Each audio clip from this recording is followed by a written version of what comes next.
Rajarhat new town বিধানসভা কেন্দ্রে শ্মশান সমস্যা ইস্যু করেই নির্বাচনী প্রচারে নামলেন সিপিআইএম প্রার্থী সপ্তর্ষি দেব। এদিন নিউ টাউন অ্যাকশন এরিয়া 1-এর সিই ব্লকে দলীয় কর্মী সমর্থকদের নিয়ে দেওয়াল লিখনের মাধ্যমে প্রচার করেন তিনি। নিজে হাতে দেওয়াল লিখনেও অংশ নেন এই বাম প্রার্থী। প্রচার থেকেই বর্তমান তৃণমূল বিধায়ক তাপস চট্টোপাধ্যায়ের বিরুদ্ধে একাধিক অভিযোগ তোলেন সপ্তর্ষি দেব। এনকেডিএ অঞ্চল, এখানে কোনো শ্মশান নেই। এখানকার মানুষ দাবি করেছিল এখানকার মানুষের জন্য একটা শ্মশান হোক। এনকেডিএ থেকে নিউ টাউন সংলগ্ন অঞ্চলে একটা শ্মশান করবার কথা ভাবে, সেই অঞ্চলের মানুষ বলে আমাদের বাড়ির সামনে এরকম শ্মশান করলে হবে না। তখন এনকেডিএ রিথিঙ্ক করে বলে যে হাজরাতলা শ্মশানটা আমরা ডেভেলপ করে দিচ্ছি এনকেডিএ থেকে। সেই ক্ষেত্রে বাধা দেন আমার কাছে যা খবর বিধায়ক। এবং আজকে যদি এনকেডিএর ইনভলভমেন্ট থাকতো, আজকে যদি বিধাননগর পৌর নিগম, তাদেরও কোনো শ্মশান নেই, তাদের ইনভলভমেন্ট থাকতো, তার সঙ্গে ওনার বিধায়ক তহবিলের টাকা, তার সঙ্গে এমপির টাকা, সবটা মিলিয়ে এতদিনে শ্মশান হয়ে যেত। এখন উনি বলছেন যে আমি এই 40 লক্ষ টাকা দিলাম, বাকি টাকা আমরা যে রক্তদান করে দেব। আমি তো প্রশ্ন করবো ওনাকে বা তৃণমূল কংগ্রেসকে যে ওনার এই শ্মশানের প্রকল্পটা যে গুরুত্বপূর্ণ, এটা কি তৃণমূল কংগ্রেসের সরকারকেও উনি বোঝাতে পারছেন না? তাহলে তৃণমূল কংগ্রেসের সরকার, তৃণমূল কংগ্রেসের বিধায়ক, তাহলে রক্তদান করে কেন শ্মশান করবার টাকা বার করতে হবে? গত বিধানসভা নির্বাচনের সময় রাজারহাট ব্লকের পাথরঘাটা এলাকায় হাসপাতালের উন্নয়ন এবং আধুনিক শ্মশান নির্মাণের প্রতিশ্রুতি দেওয়া হলেও বাস্তবে তার কোনো সুরাহা হয়নি। সাধারণ মানুষের সঙ্গে আইওয়াশ করা হয়েছে বলেও অভিযোগ করেন তিনি।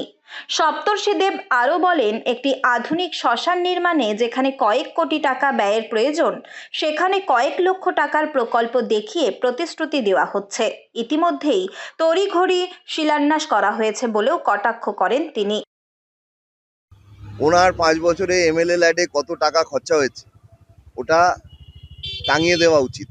ওটা ওনার টাকা নয়, সরকারের টাকা। কতটা খরচা করতে পেরেছেন, কিসে কিসে খরচা করেছেন, কোন কোন অঞ্চলে খরচা করেছেন, এটা সাইনবোর্ড দিয়ে টাঙিয়ে দেওয়া উচিত, প্রার্থী হোক না হোক।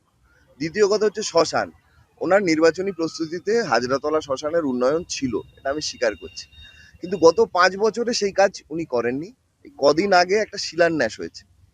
এখন উনি নিজেই বলেছেন 40-45 লক্ষ টাকা ওনার বিধায়ক তহবিল থেকে খরচা হবে বা হয়েছে। এখন আমি খোঁজ নিলাম কলকাতা মিউনিসিপ্যাল কর্পোরেশনে যে একটা ইলেকট্রিক চুল্লি করতে, এস্টাবলিশ করতে কত টাকা লাগে। একটা ইলেকট্রিক চুল্লি করতে 1.5 কোটি টাকা লাগে অ্যাপ্রক্সিমেটলি। তাহলে অন্তত একটা নতুন শ্মশান যদি হয়, তাহলে সেখানে 2টো ইলেকট্রিক চুল্লি থাকবে, তাহলে 1.5 কোটি 3 কোটি টাকা।